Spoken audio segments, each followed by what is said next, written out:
Magandang hapon mga kapistok. Hapon na itong lakad namin ngayon kasi kaninang umaga pinaayos namin yung makina nitong motor ng bangka ko.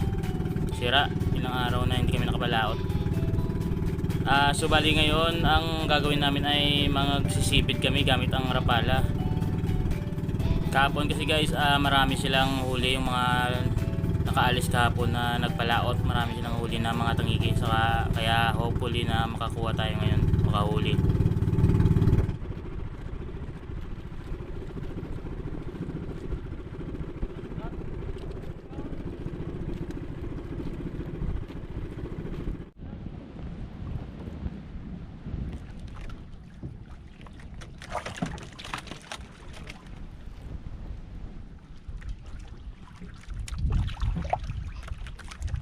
Tuon diyo sa isda diyo.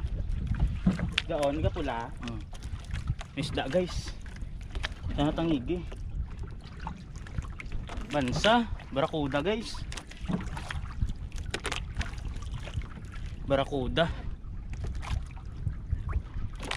Tuon sa isda boy.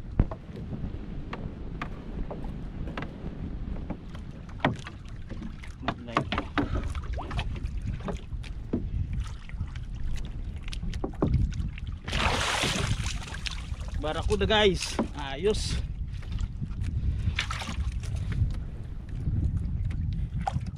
Ayos, sulit.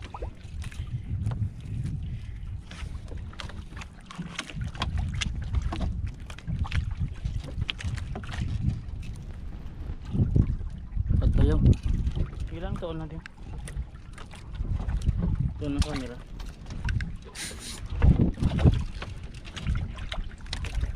Ayos, solid na guys. Barakuda. Ganda na eh. Tuon lang oo. Ito dalawang nus ba? Ayos na.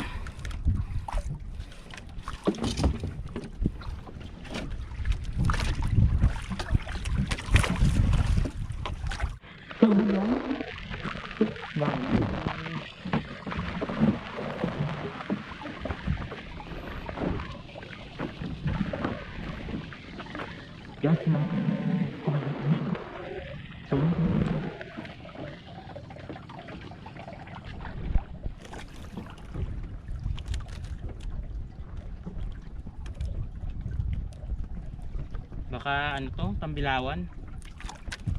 Tambilawan ata. No yato. No. Barakuda ata. May Barakuda.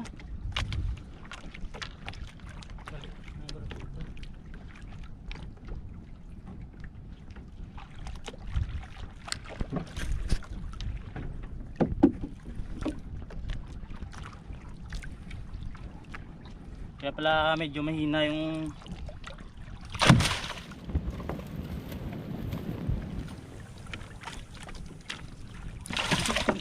hindi ako matama. May mabitas ay.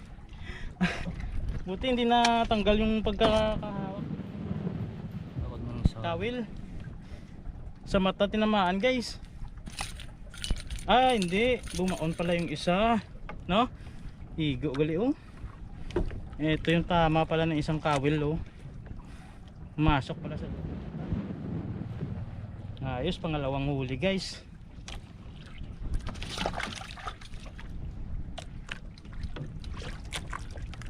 Ay, doy man to ano.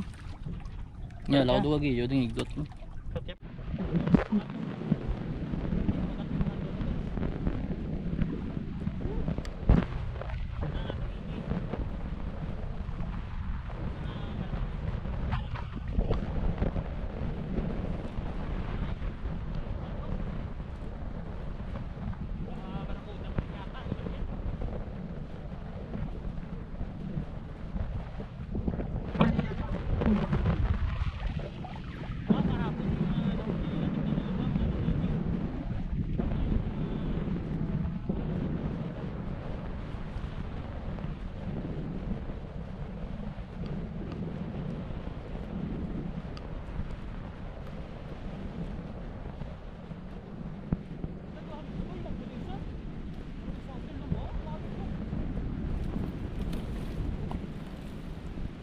isa ba? Kita mo tao? Uy. Dalawang piraso. Sumasama yung isa. Ayos sana. Yan, may kasamang isang. Bali dalawa ang nakita ko guys. Yung maliit. Wala na tubig, no? Hindi na di magbalik-balik. Kung basta ano.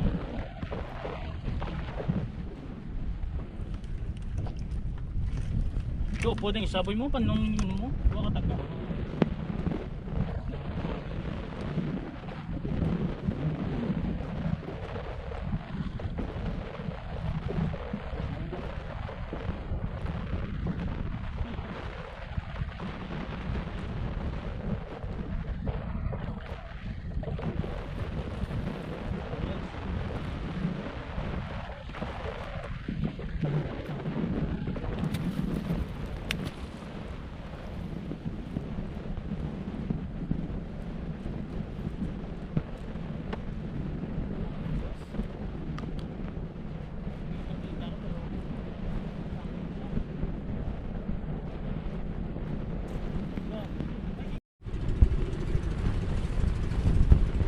So guys, bali pauwi na kami ngayon. Ito yung nahuli namin, bali 3 piraso. Malaking grasya na rin yan para sa amin.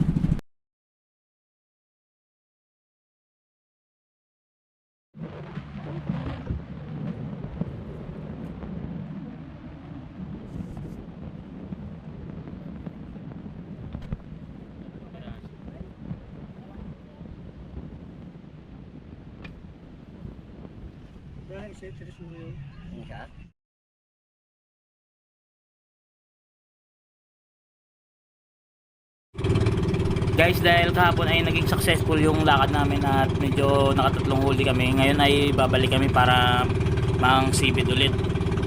Sana ngayon ay makachamba kami ng tangigi.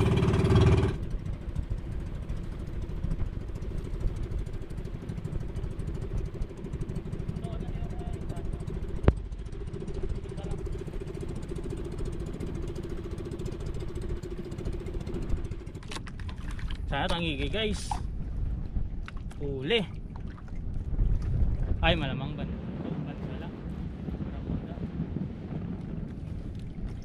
Iba yung hatak pag tangigi kasi. Lumalaban yun eh.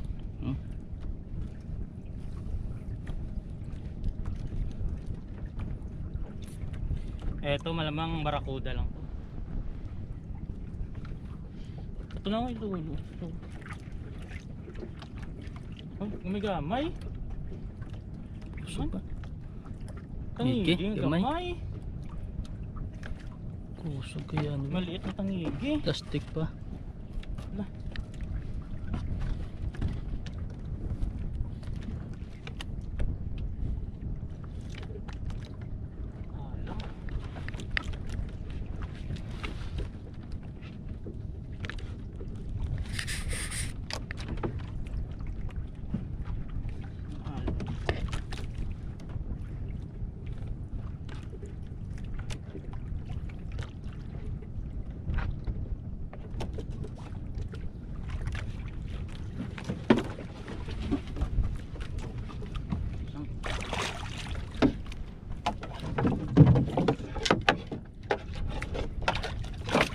Nice tangigi guys, maliit nga lang. Pero okay na rin. Grabe, duwaigo oh. Tangigi. Pero sa ating hindi pala may lang ito. Happy lang. Hapon na guys at pauwi na kami, naka isang biyayang tangigi lang ang nahuli namin. Ito na yung natirang hiwa ng tangigi kagabi, yung kalahati. Bali niluto na namin yung pinangulam namin.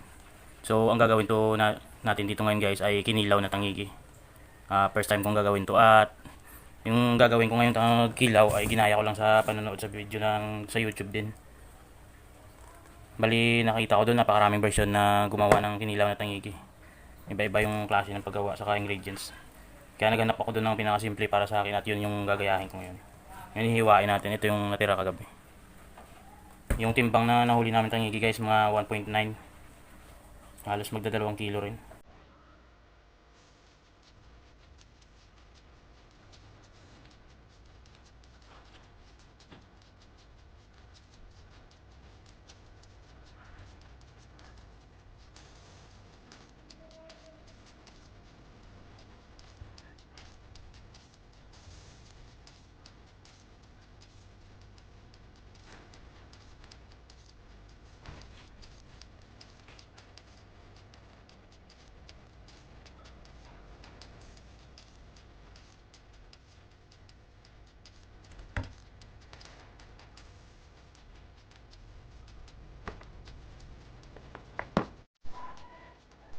So, ito na yung tinanggalan ng balat.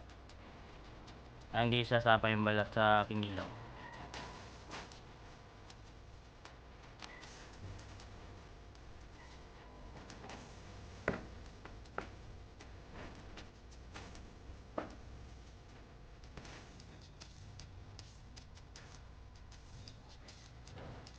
Ganito lang kalalaki yung paghiwa ko.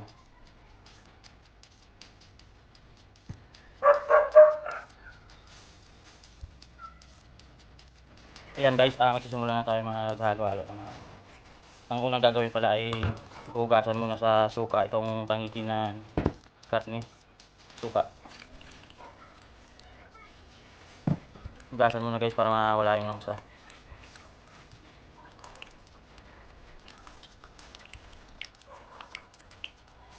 Tapos pipigaan natin para hindi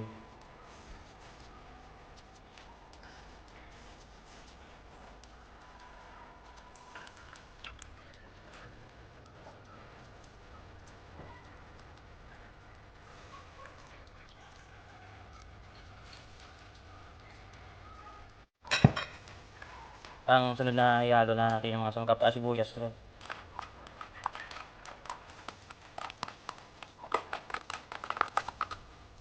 Tapos luya. Next, itong sili. Kunti lang ilalagay yung sili kasi hindi ako mahilig sa mga.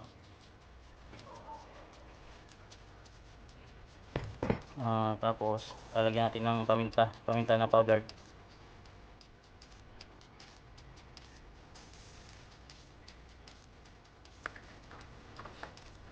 Tapos, asin guys, lalagyan natin asin.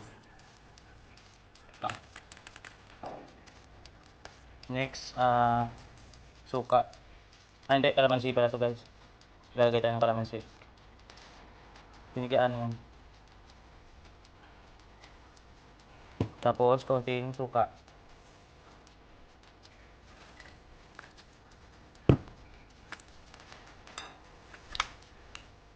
Konti lang itabaw. Yung iba maraming lalagay ng sabaw. Yung iba naman na halos walang sabaw. Kaya kanya-kanyang luto lang kasi. Eto, ginaya ko lang sa napanood ko.